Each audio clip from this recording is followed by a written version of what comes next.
During the Civil War, Admiral DuPont was charged with taking the Union Navy and breaking into Confederate-held Charleston Harbor. And he failed in the task. And he went to report to his commanding officer, Admiral Farragut, and he started recounting all of the excuses, all of the reasons why his fleet could not break into the harbor.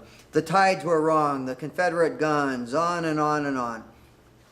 And Farragut listened patiently, and when Admiral DuPont was done, he said, "DuPont, there was one reason more why you did not break into that harbor." And Admiral DuPont said, "Well, what would that be?" And Farragut said, "You did not break into the harbor because you didn't believe you could do it." I'm Joe Ty, CEO of Values Coach, and your coach for this course on the 12 Correction Values. And today we're going to talk about the fourth cornerstone of vision, which is belief. You know, I mentioned earlier Walt Disney. Walt Disney said, "If you can dream it, you can do it." Well, Napoleon Hill wrote one of the best-selling self-help books of all time called Think and Grow Rich. By the way, notice the order there. How many people say, "I don't have time to think. I'm too busy trying to make a living." It wasn't grow rich, then think. And in Grow Rich and Think, Napoleon Hill said, what the human mind can conceive, if you can dream it, what the human mind can conceive and believe it can achieve.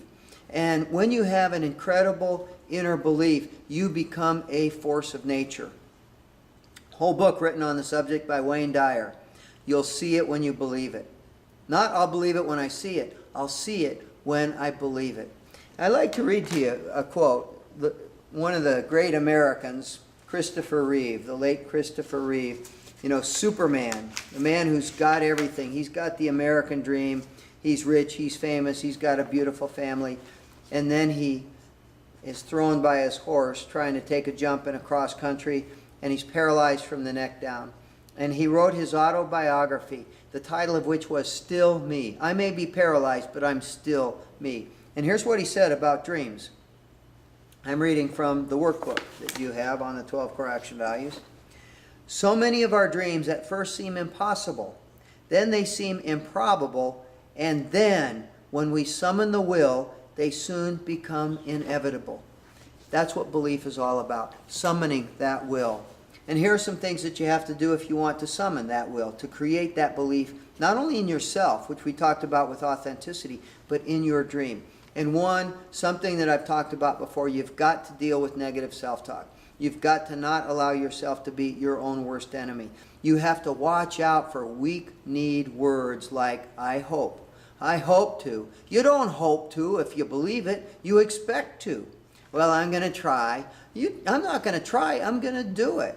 "Gee, I really wish." Stop wishing. Start working.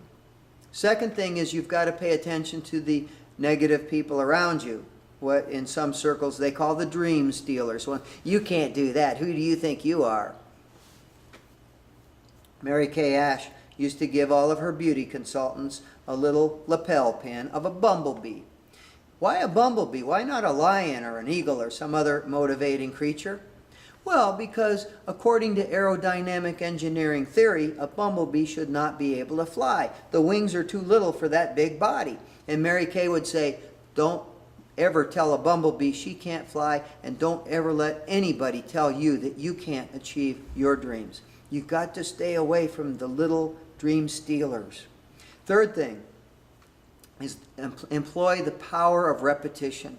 If once a week you think a positive thought, or if once a week you look at a picture of your dream tacked up on your dream board or whatever, that's not enough. It's got to be something you repeat over and over again so that you convince yourself. You know what? Once you're convinced, then you can convince the rest of the world. If you don't believe in yourself, if you don't believe in your dream, really hard for you to believe in other people. It's really hard for you to believe in your future.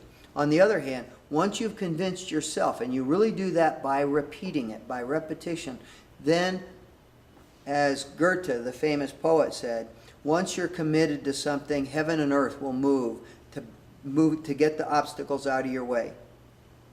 And fourth, what I talked about last time, is you must take action. If you're not taking action, it's just wishful thinking, hoping for something and waiting for somebody else to do it for you.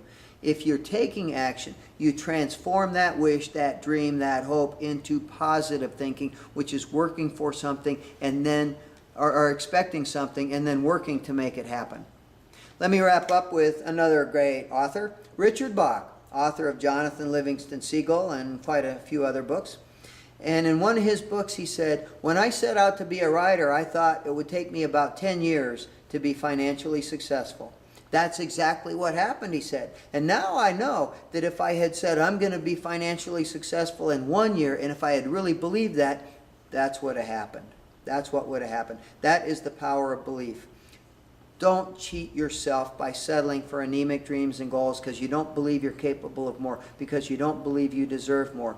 Essentially, you'll get out of life what you believe you're capable of getting. You'll get out of life what you believe you deserve to get. Expect a lot. Believe a lot. See you next time.